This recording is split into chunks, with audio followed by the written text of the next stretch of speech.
14 abad silam, Allah menurunkan kepada manusia Al-Quran sebagai kitab petunjuk. Dia menyeru umat manusia agar terbimbing kepada kebenaran dengan mematuhi kitab tersebut. Sejak saat diturunkannya hingga hari kebangkitan, kitab suci terakhir ini akan tetap menjadi satu-satunya petunjuk bagi manusia. Keindahan bahasa Al-Quran yang tak tertandingi dan hikmah agung di dalamnya merupakan bukti nyata bahwa ia adalah firman Allah. Di samping itu, Al-Quran mempunyai banyak keajaiban lain yang membuktikannya sebagai wahyu dari Allah.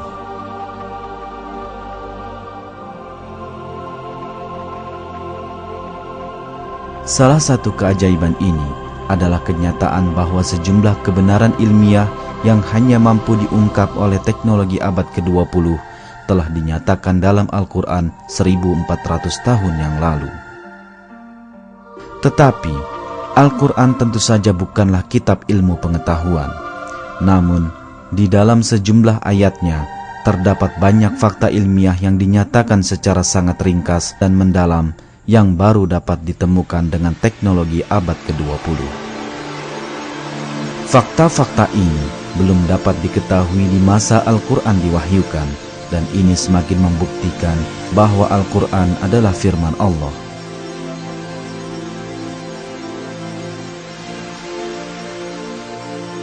Untuk memahami keajaiban ilmiah Al-Quran, kita hendaknya melihat terlebih dahulu tingkat ilmu pengetahuan pada saat kitab suci ini diturunkan.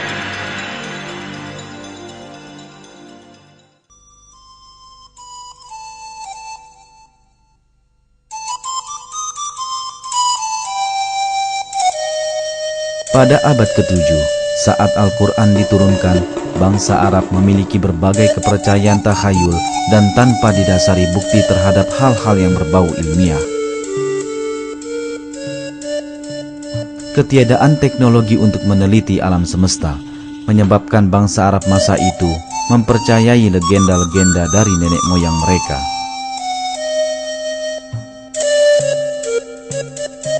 Misalnya, mereka percaya bahwa gunung-gunung menopang langit di atasnya.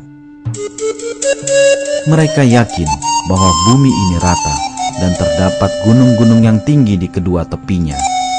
Waktu itu diyakini bahwa gunung-gunung tersebut merupakan tiang penyangga yang membuat kubah langit tetap berada di atas sana.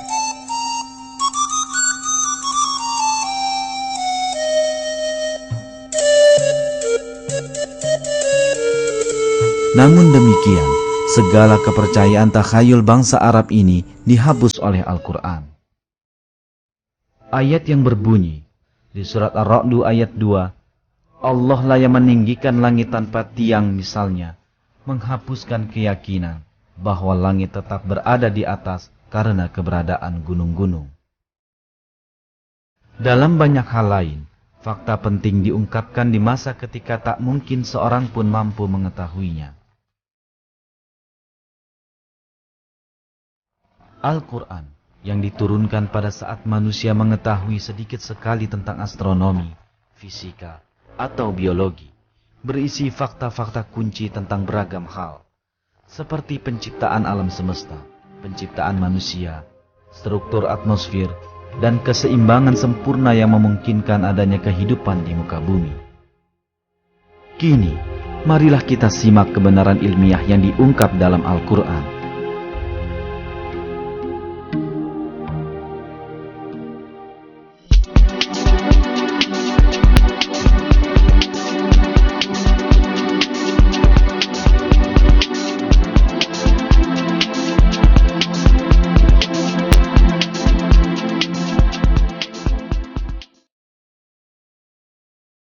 Asal mula alam semesta digambarkan dalam Al-Quran pada ayat berikut.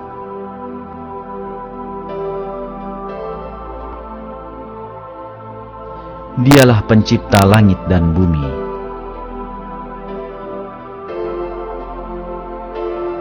Keterangan yang diberikan Al-Quran ini bersesuaian penuh dengan penemuan ilmu pengetahuan masa kini. Kesimpulan yang didapat astrofisika saat ini adalah bahwa keseluruhan alam semesta beserta dimensi materi dan waktu muncul menjadi ada sebagai hasil dari suatu ledakan raksasa yang terjadi dalam sekejap. Peristiwa ini yang dikenal dengan Big Bang membentuk keseluruhan alam semesta sekitar 15 miliar tahun yang lalu. Jagat raya tercipta dari suatu ketiadaan sebagai hasil dari ledakan satu titik tunggal. Kalangan ilmuwan modern menyetujui bahwa Big Bang merupakan satu-satunya penjelasan masuk akal dan yang dapat dibuktikan mengenai asal mula alam semesta dan bagaimana alam semesta muncul menjadi ada. Sebelum Big Bang, tak ada yang disebut sebagai materi. Dari kondisi ketiadaan, di mana materi, energi, bahkan waktu belumlah ada, dan yang hanya mampu diartikan secara metafisik, terciptalah materi, energi, dan waktu. Fakta ini yang baru saja ditemukan ahli fisika modern diberitakan kepada kita dalam Al-Quran 1400 tahun yang lalu.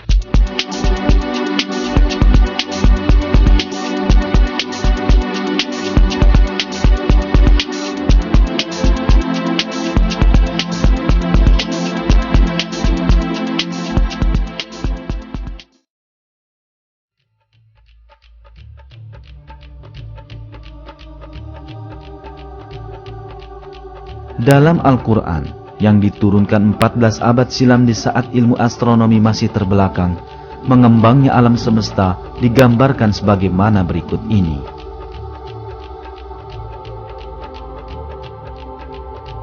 Dan langit itu kami bangun dengan kekuasaan kami, dan sesungguhnya kami benar-benar meluaskannya.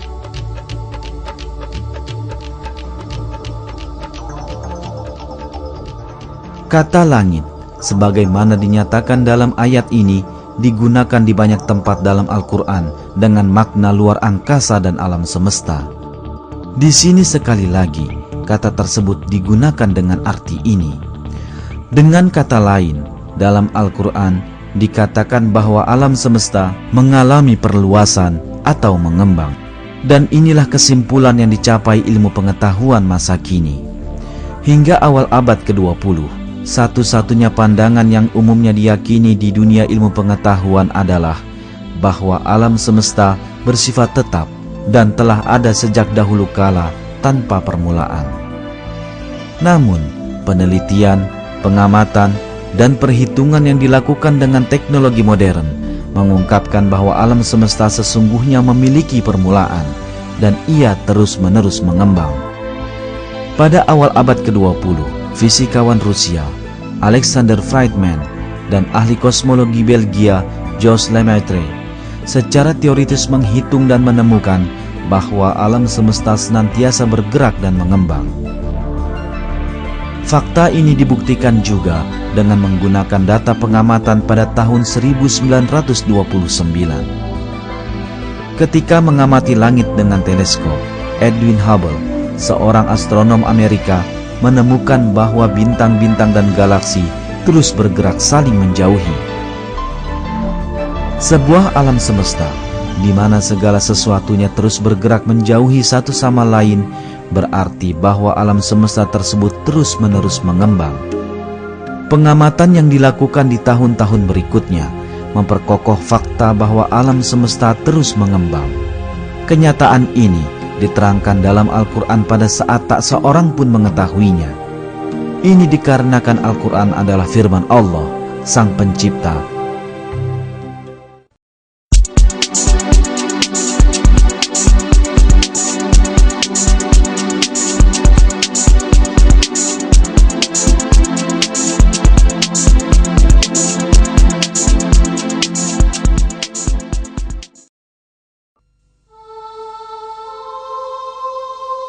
Tatkala merujuk kepada matahari dan bulan di dalam Al-Quran, ditegaskan bahwa masing-masing bergerak dalam orbit atau garis edar tertentu. Dan dialah yang telah menciptakan malam dan siang, matahari dan bulan. Masing-masing dari keduanya itu beredar di dalam garis edarnya. Disebutkan pula dalam ayat yang lain bahwa matahari tidaklah diam, tetapi bergerak dalam garis edar tertentu.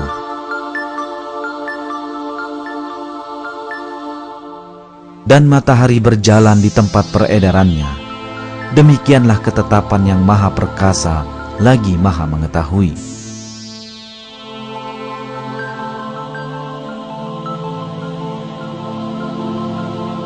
Fakta-fakta yang disampaikan dalam Al-Quran ini telah ditemukan melalui pengamatan astronomis di zaman kita. Menurut perhitungan para ahli astronomi, matahari bergerak dengan kecepatan luar biasa yang mencapai 720.000 km per jam ke arah bintang Vega dalam sebuah garis edar yang disebut solar apex.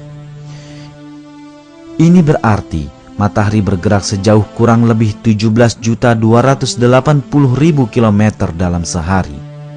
Bersama matahari, semua planet dan satelit dalam sistem gravitasi matahari juga berjalan menempuh jarak ini. Selanjutnya, semua bintang di alam semesta berada dalam suatu gerakan serupa yang terencana. Keseluruhan alam semesta yang dipenuhi oleh lintasan dan garis edar seperti ini dinyatakan dalam Al-Quran sebagai berikut. Demi langit yang mempunyai jalan-jalan.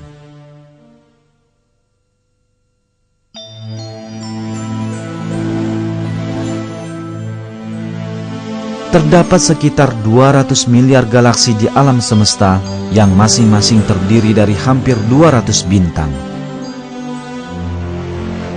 Sebagian besar bintang-bintang ini mempunyai planet, dan sebagian besar planet-planet ini mempunyai bulan. Semua benda langit tersebut bergerak dalam garis peredaran yang diperhitungkan dengan sangat teliti.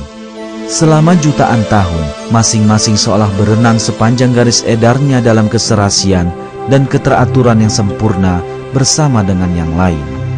Selain itu, sejumlah komet juga bergerak bersama sepanjang garis edar yang ditetapkan baginya.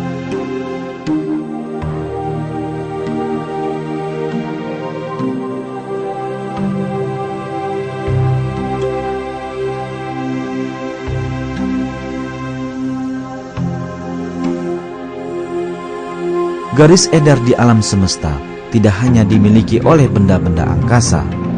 Galaksi-galaksi pun berjalan pada kecepatan luar biasa dalam suatu garis peredaran yang terhitung dan terencana. Selama pergerakan ini, tak satu pun dari benda-benda angkasa ini memotong lintasan yang lain atau bertabrakan dengan lainnya.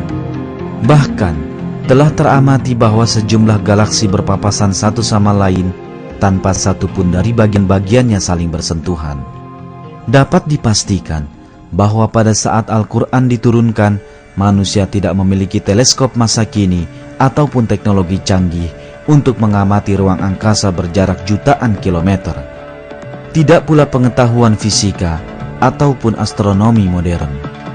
Karenanya, saat itu tidaklah mungkin untuk mengatakan secara ilmiah bahwa ruang angkasa dipenuhi lintasan dan garis edar sebagaimana dinyatakan dalam ayat tersebut.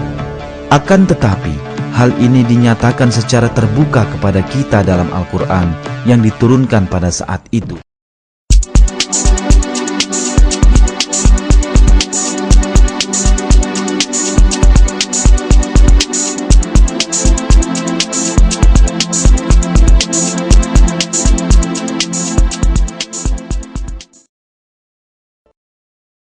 Dalam Al-Quran, Allah mengarahkan perhatian kita kepada sifat yang sangat menarik tentang langit.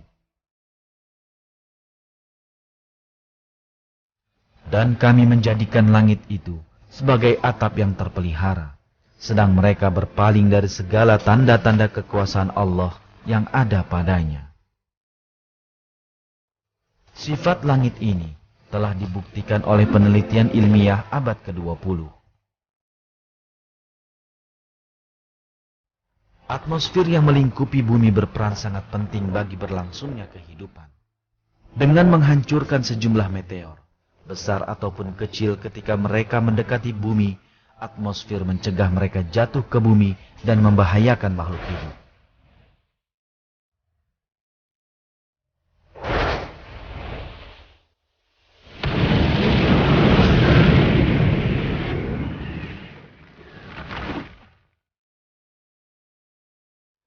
Atmosfer juga menyaring sinar-sinar dari ruang angkasa yang membahayakan kehidupan. Menariknya, atmosfer hanya membiarkan agar ditembus oleh sinar-sinar tak berbahaya dan berguna, seperti cahaya tampak, sinar ultraviolet tepi, dan gelombang radio. Semua radiasi ini sangat diperlukan bagi kehidupan. Sinar ultraviolet tepi, yang hanya sebagiannya menembus atmosfer, sangat penting bagi fotosintesis tanaman dan bagi kelangsungan seluruh makhluk hidup. Sebagian besar sinar ultraviolet kuat yang dipancarkan matahari ditahan oleh lapisan ozon atmosfer, dan hanya sebagian kecil dan penting saja dari spektrum ultraviolet yang mencapai bumi.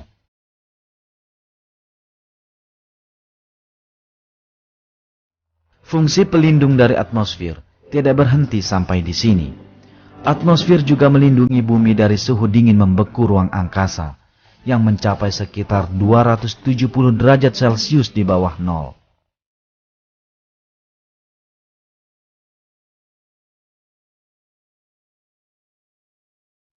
Tidak hanya atmosfer yang melindungi bumi dari pengaruh berbahaya. Selain atmosfer, sabuk Van Allen, suatu lapisan yang tercipta akibat keberadaan medan magnet bumi, juga berperan sebagai perisai melawan radiasi berbahaya yang mengancam planet kita. Radiasi ini yang terus-menerus dipancarkan oleh matahari dan bintang-bintang lainnya sangat mematikan bagi makhluk hidup. Jika saja sabuk Van Allen tidak ada, semburan energi raksasa yang disebut jilatan api matahari yang terjadi berkali-kali pada matahari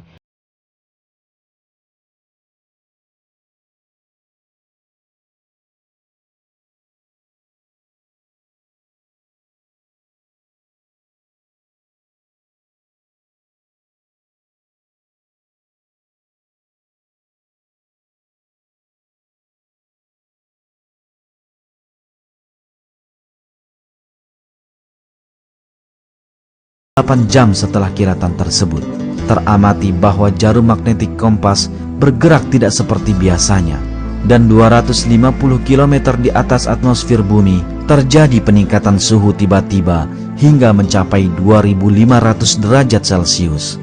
Singkatnya, sebuah sistem sempurna sedang bekerja jauh tinggi di atas bumi. Ia melingkupi bumi kita dan melindunginya dari berbagai ancaman dari luar angkasa. Para ilmuwan baru mengetahuinya sekarang, sementara berabad-abad lampau kita telah diberitahu dalam Al-Quran tentang atmosfer bumi yang berfungsi sebagai lapisan pelindung.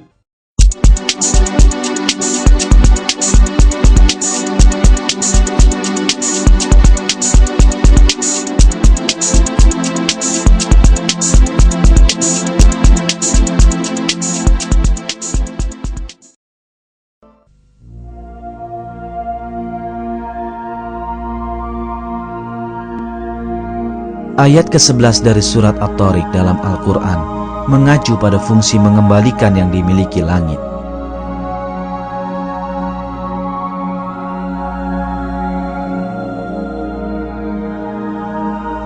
Demi langit yang mengandung hujan.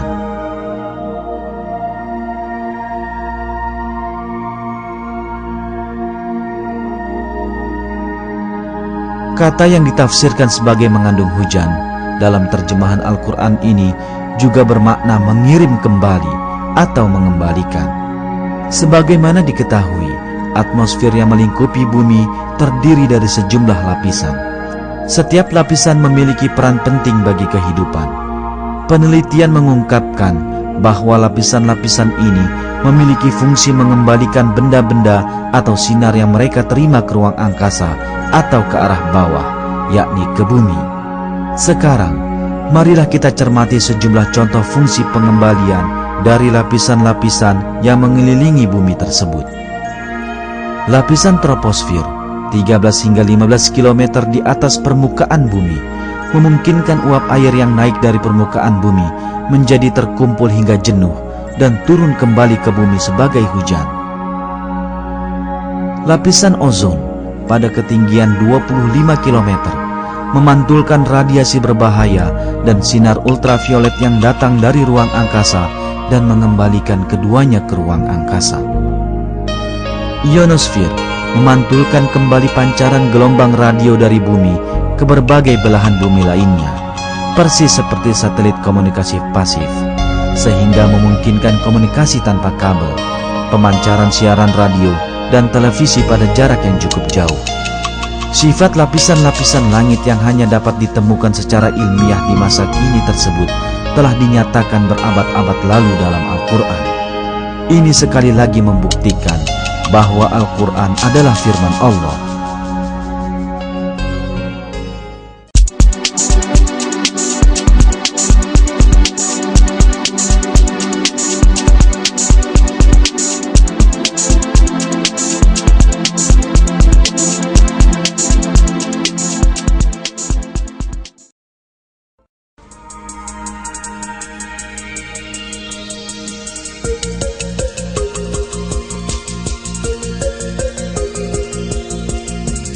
Satu fakta tentang alam semesta, sebagaimana dinyatakan dalam Al-Quran, adalah bahwa langit terdiri atas 7 lapis.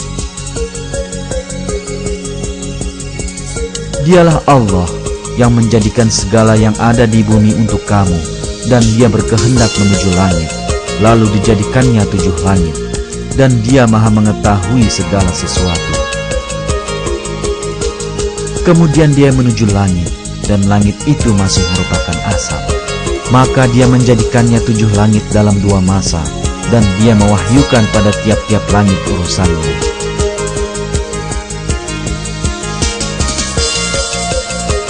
Kata langit yang kerap kali muncul di banyak ayat dalam Al-Quran digunakan untuk mengacu pada langit bumi dan juga keseluruhan alam semesta. Dengan makna kata seperti ini, terlihat bahwa langit bumi atau atmosfer terdiri dari 7 lapisan. Saat ini benar-benar diketahui bahwa atmosfer bumi terdiri atas lapisan-lapisan yang berbeda yang saling bertumpukan. Lebih dari itu, persis sebagaimana dinyatakan Al-Quran, atmosfer terdiri atas 7 lapisan. Dalam sumber ilmiah, hal tersebut diuraikan sebagai berikut. Para ilmuwan menemukan bahwa atmosfer terdiri dari beberapa lapisan. Lapisan-lapisan tersebut berbeda dalam ciri-ciri fisik, seperti tekanan dan jenis gasnya. Lapisan atmosfer yang terdekat dengan bumi disebut troposfer. Ia membentuk sekitar 90% dari keseluruhan massa atmosfer. Lapisan di atas troposfer disebut stratosfer. Lapisan ozon adalah bagian dari stratosfer, di mana terjadi penyerapan sinar ultraviolet. Lapisan di atas stratosfer disebut mesosfer. Termosfer berada di atas mesosfer. Gas-gas terionisasi membentuk suatu lapisan dalam termosfer yang disebut ionosfer. Bagian terluar atmosfer bumi membentang dari sekitar 480 km hingga 960 km. Bagian ini dinamakan eksosfer. Jika kita hitung jumlah lapisan yang dinyatakan dalam sumber ilmiah tersebut, kita ketahui bahwa atmosfer tepat terdiri atas 7 lapis, seperti dinyatakan dalam ayat tersebut. Adalah sebuah keajaiban besar bahwa fakta-fakta ini yang tak mungkin ditemukan tanpa teknologi canggih abad ke-20 secara jelas dinyatakan oleh Al-Quran 1400 tahun yang lalu.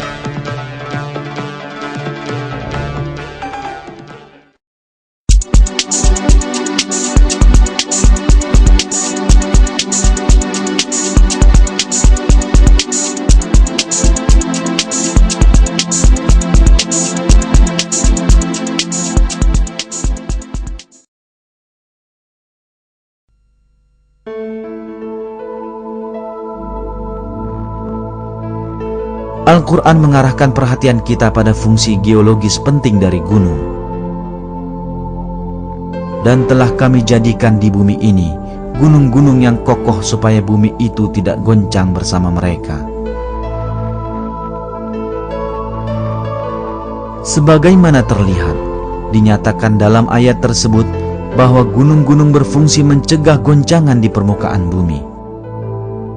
Kenyataan ini tidaklah diketahui oleh siapapun di masa ketika Al-Quran diturunkan. Nyatanya, hal ini baru saja terungkap sebagai hasil penemuan geologi modern.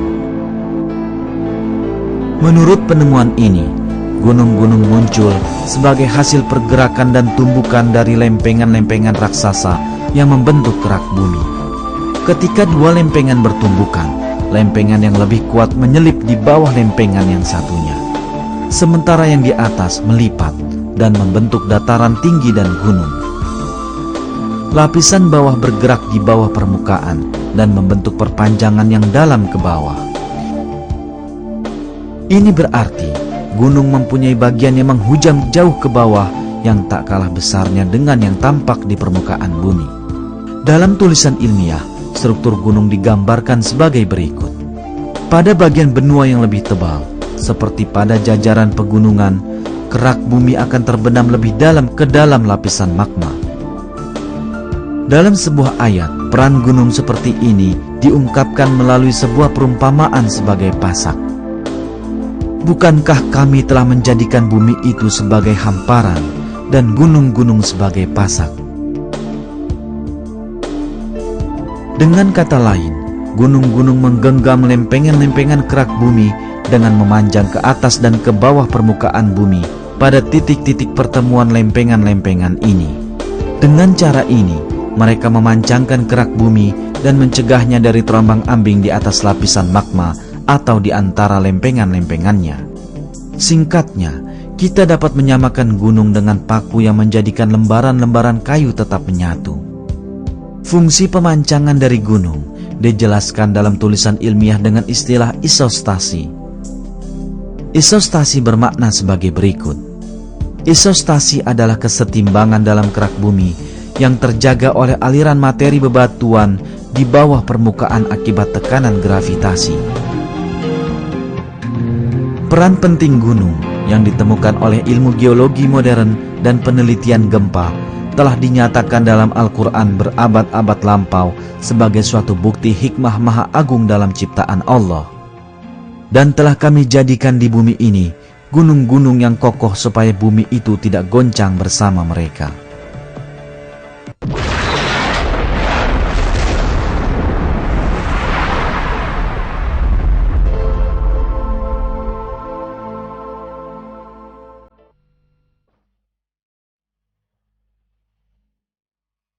Dalam sebuah ayat, kita diberitahu bahwa gunung-gunung tidaklah diam sebagaimana yang tampak, akan tetapi mereka terus-menerus bergerak. Dan kamu lihat gunung-gunung itu, kamu sangka dia tetap di tempatnya, padahal dia berjalan sebagaimana jalannya awan. Begitulah perbuatan Allah yang membuat dengan kokoh tiap-tiap sesuatu. Sesungguhnya Allah Maha mengetahui apa yang kamu kerjakan. Gerakan gunung-gunung ini disebabkan oleh gerakan kerak bumi tempat mereka berada. Kerak bumi ini seperti mengapung di atas lapisan magma yang lebih rapat. Pada awal abad ke-20, untuk pertama kalinya dalam sejarah, seorang ilmuwan Jerman bernama Alfred Wegener mengemukakan bahwa benua-benua pada permukaan bumi menyatu pada masa-masa awal bumi, namun kemudian bergeser ke arah yang berbeda-beda sehingga terpisah ketika mereka bergerak saling menjauhi. Para ahli geologi memahami kebenaran pernyataan Wegener baru pada tahun 1980, yakni 50 tahun setelah kematiannya.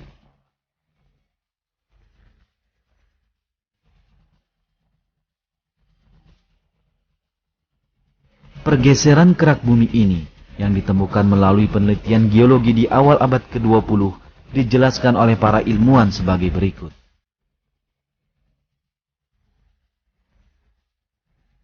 Kerak dan bagian terluar dari magma dengan ketebalan sekitar 100 km terbagi atas lapisan-lapisan yang disebut lempengan.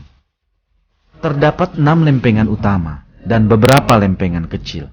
Menurut teori yang disebut lempeng tektonik, lempengan-lempengan ini bergerak pada permukaan bumi, membawa benua dan dasar lautan bersamanya. Pergerakan benua telah diukur dan berkecepatan 1 hingga 5 cm per tahun. Lempengan-lempengan tersebut terus-menerus bergerak dan menghasilkan perubahan pada geografi bumi secara perlahan. Setiap tahun misalnya, Samudra Atlantik menjadi sedikit lebih lebar. Ada hal sangat penting yang perlu dikemukakan di sini. Dalam ayat tersebut, Allah telah menyebut tentang gerakan gunung sebagaimana mengapungnya perjalanan awan. Kini, ilmuwan modern juga menggunakan istilah continental drift atau gerakan mengapung dari benua untuk gerakan ini. Tidak dipertanyakan lagi, adalah salah satu keajaiban Al-Quran bahwa fakta ilmiah ini yang baru-baru saja ditemukan oleh para ilmuwan telah dinyatakan dalam Al-Quran.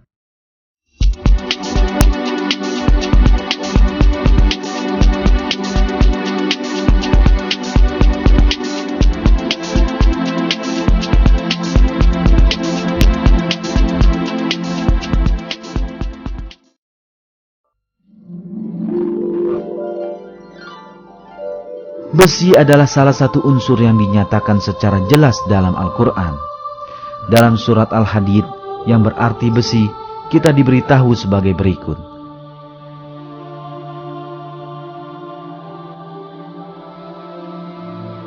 Dan kami turunkan besi yang padanya terdapat kekuatan yang hebat dan berbagai manfaat bagi manusia.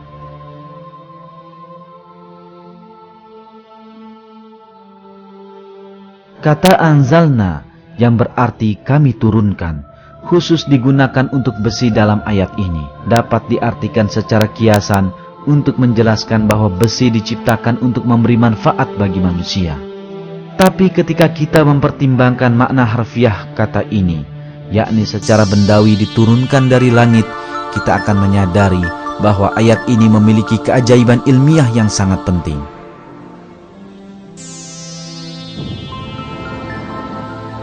Ini dikarenakan penemuan astronomi modern telah mengungkap bahwa logam besi yang ditemukan di bumi kita berasal dari bintang-bintang raksasa di angkasa luar. Logam berat di alam semesta dibuat dan dihasilkan dalam inti bintang-bintang raksasa. Akan tetapi, sistem tata surya kita tidak memiliki struktur yang cocok untuk menghasilkan besi secara mandiri. Besi hanya dapat dibuat dan dihasilkan dalam bintang-bintang yang jauh lebih besar dari matahari, yang suhunya mencapai beberapa ratus juta derajat. Ketika jumlah besi telah melampaui batas tertentu dalam sebuah bintang, bintang tersebut tidak mampu lagi menanggungnya, dan akhirnya meledak melalui peristiwa yang disebut nova atau supernova. Akibat dari ledakan ini, meteor-meteor yang mengandung besi bertaburan di seluruh penjuru alam semesta, dan mereka bergerak melalui ruang hampa hingga mengalami tarikan oleh gaya gravitasi benda angkasa. Semua ini menunjukkan bahwa logam besi tidak terbentuk di bumi, melainkan kiriman dari bintang-bintang yang meledak di ruang angkasa melalui meteor-meteor dan diturunkan ke bumi, persis seperti dinyatakan dalam ayat tersebut. Jelaslah bahwa fakta ini tidak dapat diketahui secara ilmiah pada abad ke-7 ketika Al-Quran diturunkan. Dan kami turunkan besi yang padanya terdapat kekuatan yang hebat dan berbagai manfaat bagi manusia.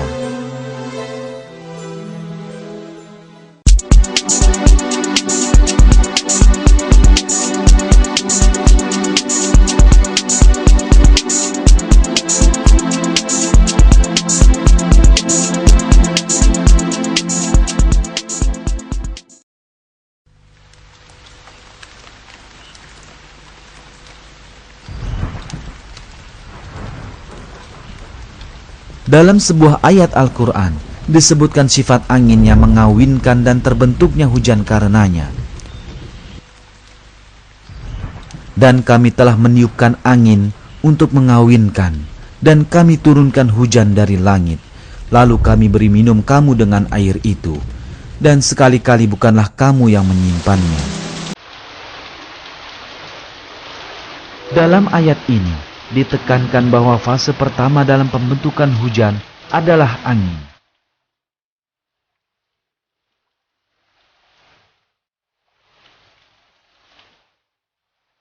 Hingga awal abad ke-20, Satu-satunya hubungan antara angin dan hujan yang diketahui hanyalah bahwa angin menggerakkan awan. Namun, penemuan ilmu meteorologi modern telah menunjukkan peran mengawinkan dari angin dalam pembentukan hujan. Fungsi mengawinkan dari angin ini terjadi sebagaimana berikut. Di atas permukaan laut dan samudra, gelembung udara yang tak terhitung jumlahnya terbentuk akibat pembentukan buih. Pada saat gelembung-gelembung ini pecah, ribuan partikel kecil dengan diameter 1/100 mm terlempar ke udara. Partikel-partikel ini yang dikenal sebagai aerosol bercampur dengan debu daratan yang terbawa oleh angin dan selanjutnya terbawa ke lapisan atas atmosfer. Partikel-partikel ini dibawa naik lebih tinggi ke atas oleh angin dan bertemu dengan uap air di sana. Uap air mengembun di sekeliling partikel-partikel ini dan berubah menjadi butiran-butiran air. Butiran-butiran air ini mula-mula berkumpul dan membentuk awan, dan kemudian jatuh ke bumi dalam bentuk hujan. Sebagaimana terlihat, angin mengawinkan uap air yang melayang di udara dengan partikel-partikel yang dibawanya dari laut, dan akhirnya membantu pembentukan awan hujan.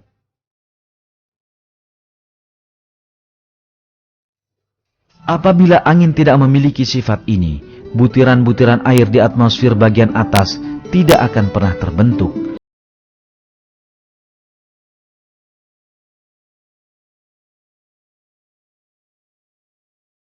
Adalah bahwa peran utama dari angin dalam pembentukan hujan telah dinyatakan berabad-abad yang lalu dalam sebuah ayat Al-Quran, pada saat orang hanya mengetahui sedikit saja tentang fenomena alam.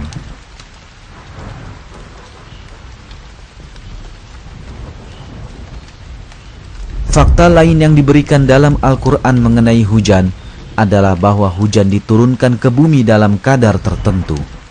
Hal ini disebutkan dalam surat Az-Zukhruf sebagai berikut. Dan yang menurunkan air dari langit menurut kadar yang diperlukan. Lalu kami hidupkan dengan air itu negeri yang mati. Seperti itulah kamu akan dikeluarkan dari dalam kubur.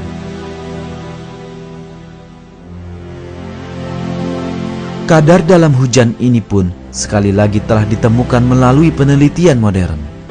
Diperkirakan dalam 1 detik, sekitar 16 juta ton air menguap dari bumi.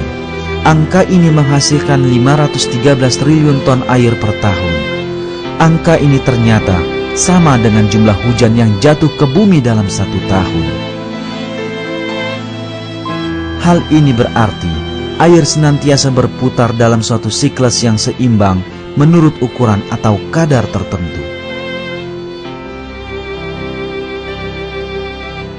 Kehidupan di bumi bergantung pada siklus air ini.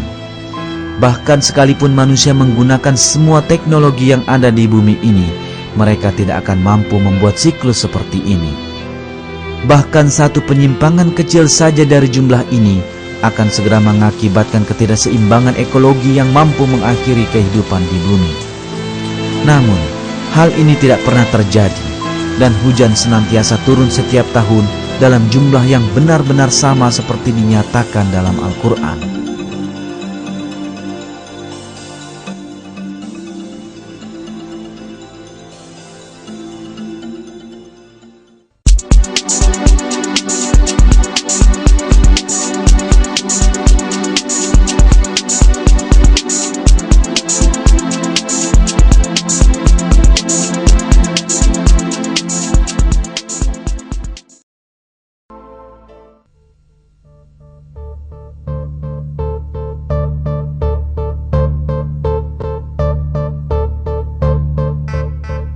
Salah satu di antara sekian sifat lautan yang baru-baru ini ditemukan adalah berkaitan dengan ayat Al-Quran sebagai berikut.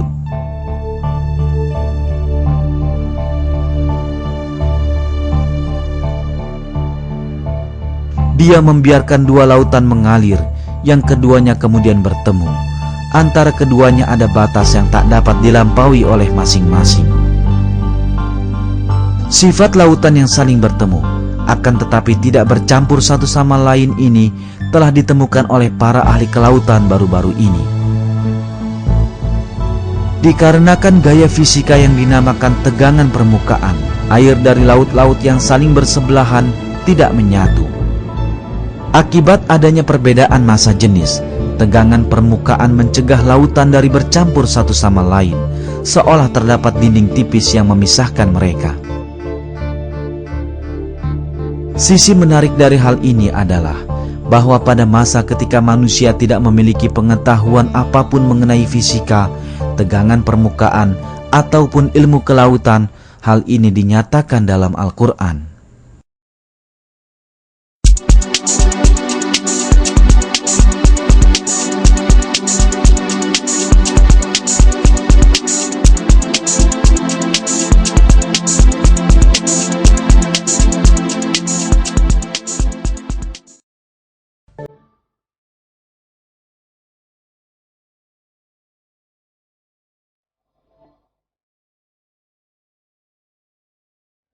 Hingga beberapa waktu yang lalu, diyakini bahwa jenis kelamin bayi ditentukan oleh sel ibunya. Atau paling tidak, dipercayai bahwa jenis kelamin ditentukan oleh sel jantan dan sel betina secara bersama-sama. Akan tetapi Al-Quran memberitahu kita informasi yang berbeda, di mana disebutkan bahwa jenis kelamin laki-laki atau perempuan ditentukan dari air mani yang dipancarkan ke dalam rahim. Dan bahwasanya Dialah yang menciptakan berpasang-pasangan laki-laki dan perempuan dari air mani apabila dipancarkan. Cabang ilmu genetika dan biologi molekuler yang sedang berkembang telah secara ilmiah membenarkan kecermatan informasi yang diberikan dalam Al-Quran. Kini difahami bahwa jenis kelamin ditentukan oleh sel sperma yang berasal dari laki-laki. Dan perempuan tidak memiliki peran apapun dalam proses ini. Kromosom merupakan unsur utama dalam penentuan jenis kelamin. 2 dari 46 kromosom yang menentukan struktur seorang manusia diketahui sebagai kromosom jenis kelamin. 2 kromosom ini dinamakan XY pada laki-laki dan XX pada wanita, karena bentuk-bentuk kromosom ini mirip dengan huruf-huruf tersebut. Kromosom Y membawa gen yang mengkode sifat laki-laki, sedangkan kromosom X membawa gen yang mengkode sifat perempuan. Pembentukan seorang manusia baru berawal dari kombinasi silang salah satu kromosom-kromosom ini yang berada dalam tubuh laki-laki dan perempuan secara berpasangan. Pada perempuan, kedua komponen sel kelamin yang terbelah menjadi 2 selama ovulasi membawa kromosom X. Sebaliknya, sel kelamin laki-laki menghasilkan 2 sperma yang berbeda, satu mengandung kromosom X dan yang lainnya kromosom Y. Jika semua kromosom X dari perempuan bergabung dengan semua sperma yang mengandung kromosom X, maka bayi tersebut adalah perempuan.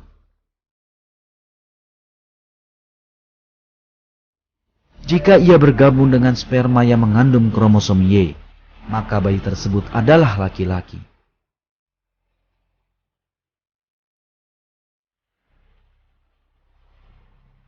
Dengan kata lain, jenis kelamin seorang bayi ditentukan oleh jenis kromosom dari laki-laki yang bergabung dengan sel telur perempuan.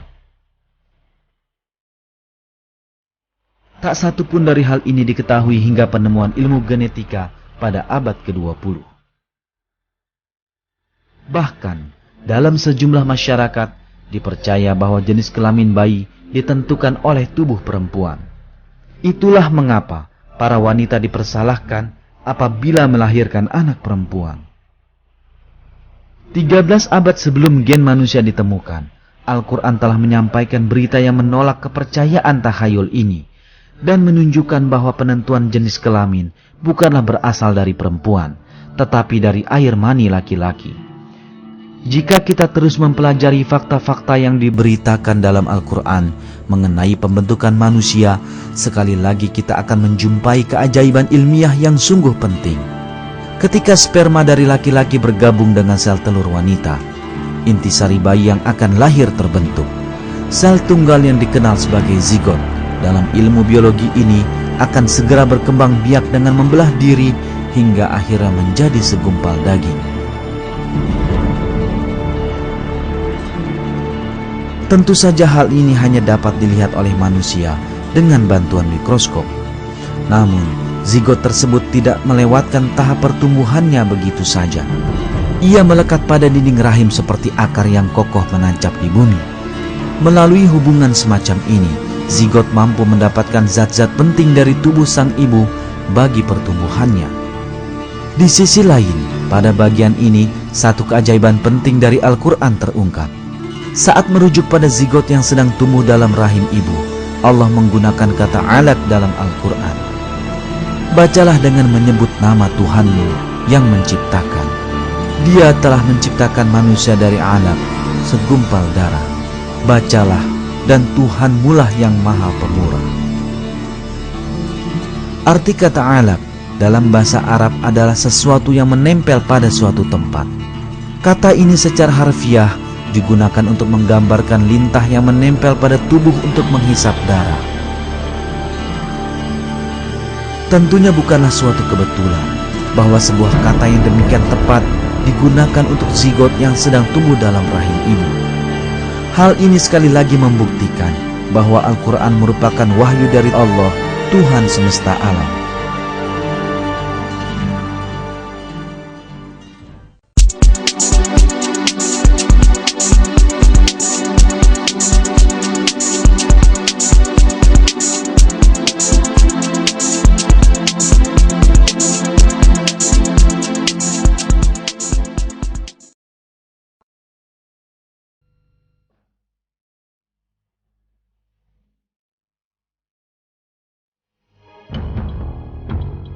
Saat dikatakan dalam Al-Quran bahwa adalah mudah bagi Allah untuk menghidupkan manusia setelah kematiannya, pernyataan tentang sidik jari manusia secara khusus ditekankan.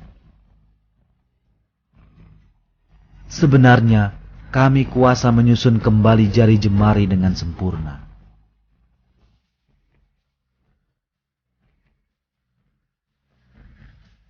Penekanan pada sidik jari memiliki makna sangat khusus.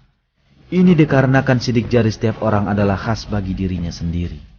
Setiap orang yang hidup atau pernah hidup di dunia ini memiliki serangkaian sidik jari yang unik dan berbeda dari orang lain. Itulah mengapa sidik jari dipakai sebagai kartu identitas yang sangat penting bagi pemiliknya dan digunakan untuk tujuan ini di seluruh penjuru dunia.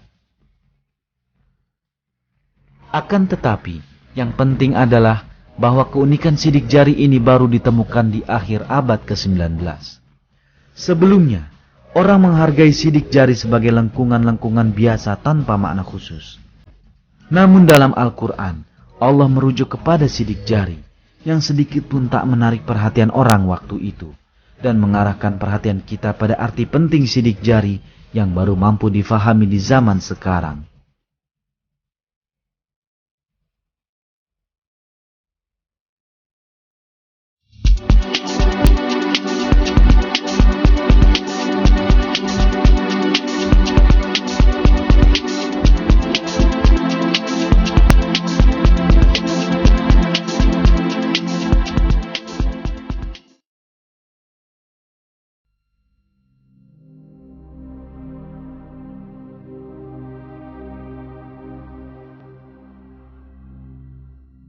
Sisi penting lain tentang informasi yang disebutkan dalam ayat-ayat Al-Quran adalah tahap-tahap pembentukan manusia dalam rahim ibu.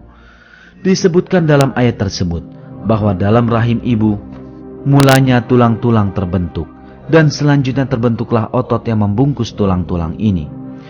Kemudian air mani itu kami jadikan segumpal darah, lalu segumpal darah itu kami jadikan segumpal daging, dan segumpal daging itu kami jadikan tulang belulang.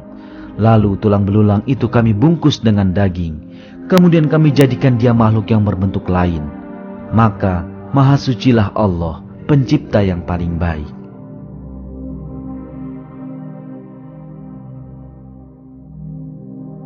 Embriologi adalah cabang ilmu yang mempelajari perkembangan embrio dalam rahim ibu. Hingga akhir-akhir ini, para ahli embriologi beranggapan bahwa tulang dan otot dalam embrio terbentuk secara bersamaan. Karenanya, sejak lama banyak orang yang menyatakan bahwa ayat ini bertentangan dengan ilmu pengetahuan. Namun, Penelitian canggih dengan mikroskop yang dilakukan dengan menggunakan perkembangan teknologi baru telah mengungkap bahwa pernyataan Al-Quran adalah benar kata demi katanya. Penelitian di tingkat mikroskopis ini menunjukkan bahwa perkembangan dalam rahim ibu terjadi dengan cara persis seperti yang digambarkan dalam ayat tersebut. Pertama, jaringan tulang rawan embrio mulai mengeras. Kemudian sel-sel otot yang terpilih dari jaringan di sekitar tulang-tulang bergabung dan membungkus tulang-tulang ini. Peristiwa ini digambarkan dalam sebuah terbitan ilmiah dengan kalimat berikut. Dalam minggu ketujuh, rangka mulai tersebar ke seluruh tubuh dan tulang-tulang mencapai bentuknya yang kita kenal. Pada akhir minggu ketujuh dan selama minggu ke-8, otot-otot menempati posisinya di sekeliling bentukan tulang.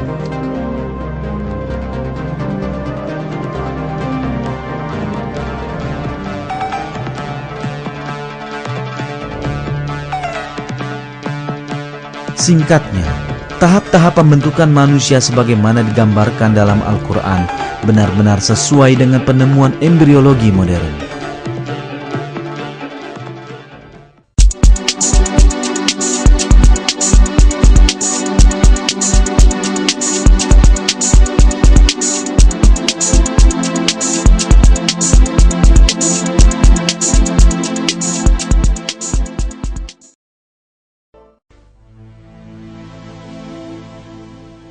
Dalam Al-Quran, dipaparkan bahwa manusia diciptakan melalui 3 tahapan dalam rahim ibunya.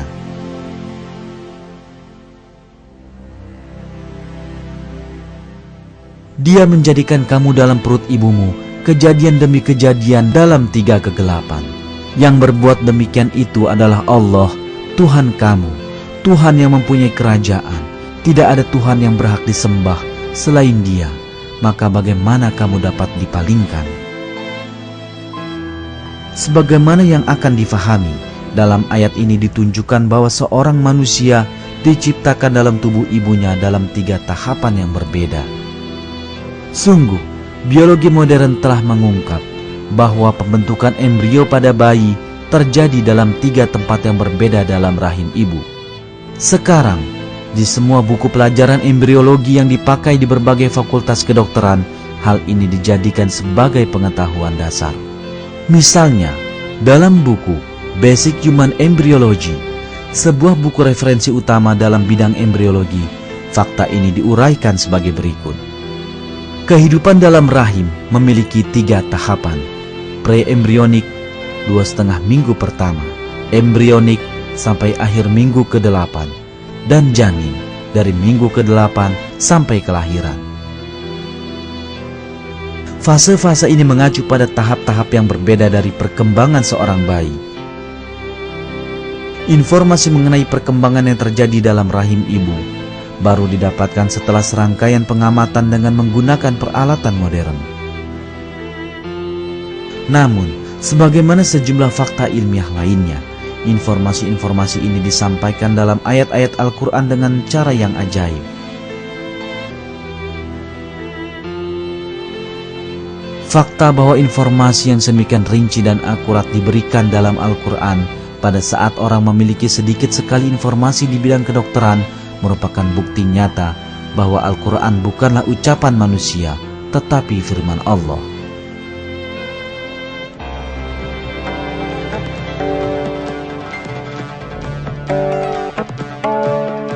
Sisi keajaiban lain dari Al-Quran adalah ia memberitakan terlebih dahulu sejumlah peristiwa yang akan terjadi di masa mendatang.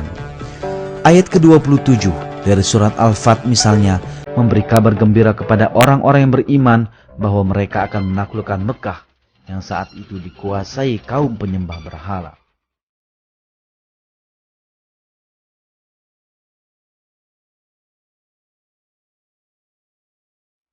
Sesungguhnya Allah akan membuktikan kepada Rasul-Nya tentang kebenaran mimpinya dengan sebenarnya, yaitu bahwa sesungguhnya kamu pasti akan memasuki Masjidil Haram, insya Allah dalam keadaan aman, dengan mencukur rambut kepala dan mengguntingnya, sedangkan kamu tidak merasa takut. Maka Allah mengetahui apa yang tiada kamu ketahui, dan Dia memberikan sebelum itu kemenangan yang dekat.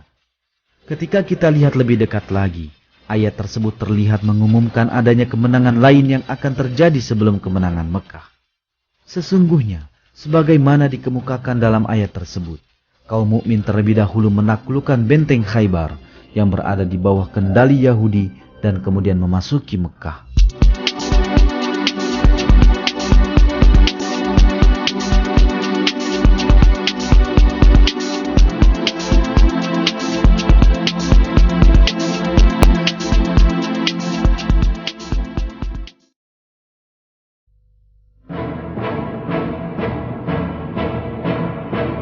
Penggalan berita lain yang disampaikan Al-Quran tentang peristiwa masa depan ditemukan dalam ayat pertama surat Ar-Rum yang merujuk pada Kekaisaran Bizantium, wilayah timur Kekaisaran Romawi.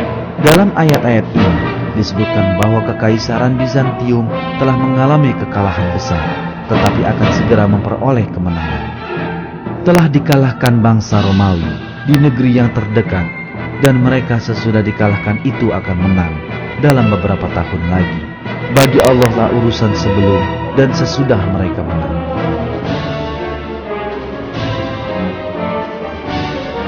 Ayat-ayat ini diturunkan kira-kira pada tahun 620 Masehi, hampir 7 tahun setelah kekalahan hebat Bizantium Kristen di tangan bangsa Persia. Ketika itu Bizantium kehilangan Yerusalem.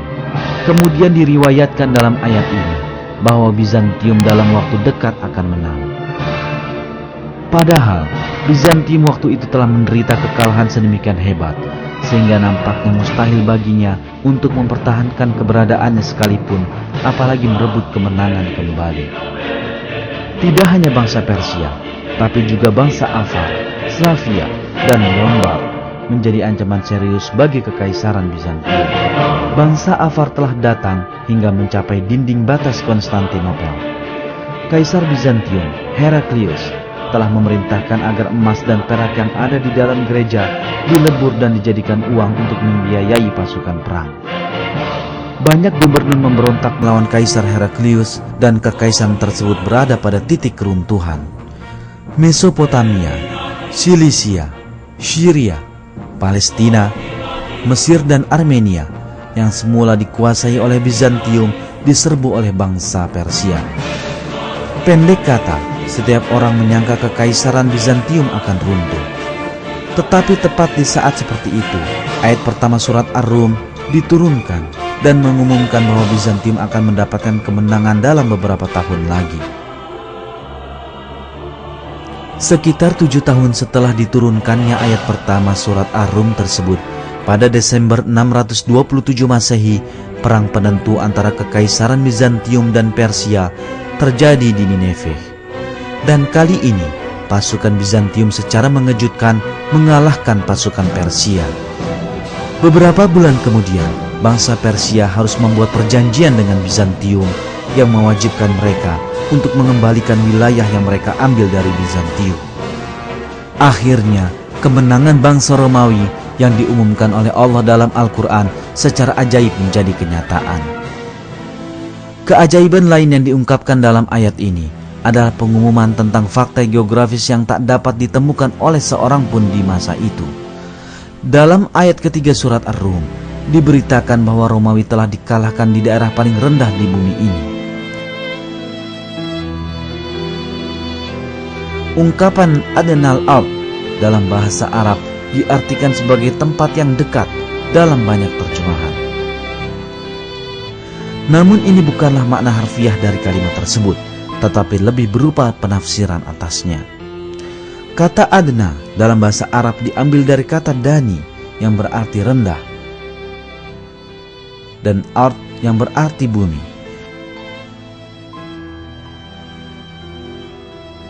Karena itu, ungkapan adnal ardi berarti tempat paling rendah di bumi.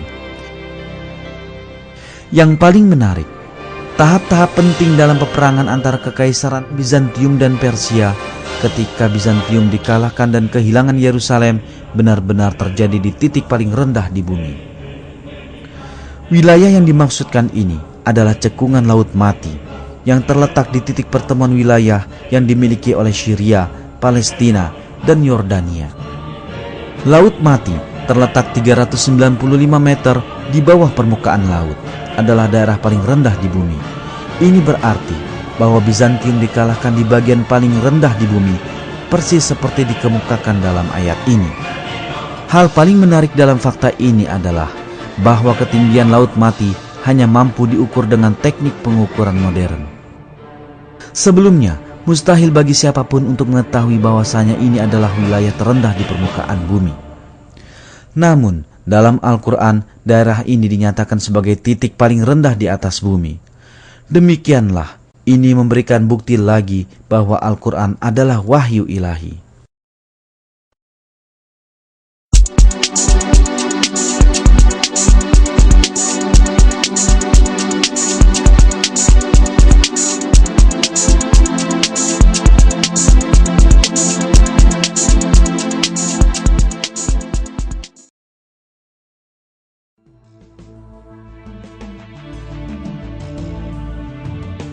Segala yang telah kita saksikan sejauh ini menunjukkan kita fakta yang nyata. Al-Quran adalah kitab yang di dalamnya berisi segala informasi yang telah terbukti benar dan mengandung fakta-fakta yang tak seorang pun mampu. Tentunya hal ini menjadi bukti nyata bahwa Al-Quran bukanlah perkataan manusia. Al-Quran adalah firman Allah, pencipta segala sesuatu, dan Sang Maha Kuasa yang ilmunya meliputi segala sesuatu. Dalam sebuah ayat, Allah berfirman mengenai Al-Quran. Kalau kiranya Al-Quran itu bukan dari sisi Allah, tentulah mereka mendapat pertentangan yang banyak di dalamnya.